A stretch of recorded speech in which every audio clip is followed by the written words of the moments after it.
Nggak cuma ilmu agama tok loh. Kenapa kok Sumatera sampai banjir besar? Masa nyalakan hujannya? Hutan-hutan ditebangi, diganti jadi misalnya perkebunan sawit. Hutan primer itu, anak S1 pertanian aja tahu bahwa akar-akar pohon tunjang itu bisa masuk bahkan 6-7 meter ke dalam, sehingga penetrasi air pas musim hujan itu bisa dalam, daya tampung air tinggi. Begitu diganti sawit, kedalaman penetrasinya cuma sekitar 1,6-1,8 meter, airnya jadi limpasan. Kalau NU dari dulu nggak lalai terhadap umat, pasti ngingetin, itu hutan-hutan primer itu buat jaga kamu ketika airnya banyak. Lah malah milih tambang yang rusak lingkungan, melalaikan umatnya. Kayak tambang, ubah sawit, mungkin untung, tapi begitu ada masalah, semua yang nggak terkait dengan masalah itu keterima akibatnya. Bahkan tadi ada gajah mati ketindih pohon, salahnya gajah itu apa? Itu di situ lalainya NU, ngaku-ngaku ulama, alim, punya ilmu, tapi punya ilmu yang seharusnya bisa mengantisipasi masalah di masa depan, nggak pernah dibahas.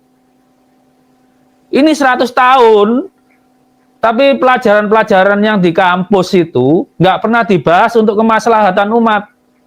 Apalagi kalau udah deket-deket politik sama duit, wah udah lupa sama umat. Kedepannya NU itu juga harus mikir umat, bahwa ada gejala global warming, curah hujan bakal tinggi, kemampuan serap tanah terhadap air itu berkurang, rakyat rawan kena banjir, wildlife seperti gajah, harimau, dan lain-lain itu juga harus dipikir NU. Mereka juga punya hak hidup, itu nggak diperdulikan. Lah terus ulamanya kemana? Alimnya kemana? Ilmunya kemana? Namanya Nahdlatul Ulama dengan Nahdlatul Ulum itu harus beriringan. Sekarang Nahdlatul Ulama dicemooh Nahdlatul Ulumnya Kiai Imad. Kan ke pondoknya Kiai Imad namanya, pondoknya Kiai Imad itu nama pesantrennya Nahdlatul Ulama, Nahdlatul Ulum. Pantes itu mencemooh Nahdlatul Ulama. Karena kepentingan ulamanya lebih penting daripada kepentingan ilmunya. Ilmu itu kan kerja sistematis dalam mencari kebenaran.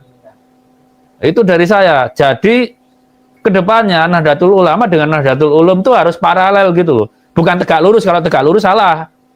Ulamanya ke lurus, ilmunya belok kanan, itu tegak lurus namanya. Tapi harus paralel, kalau ke depan bareng gitu.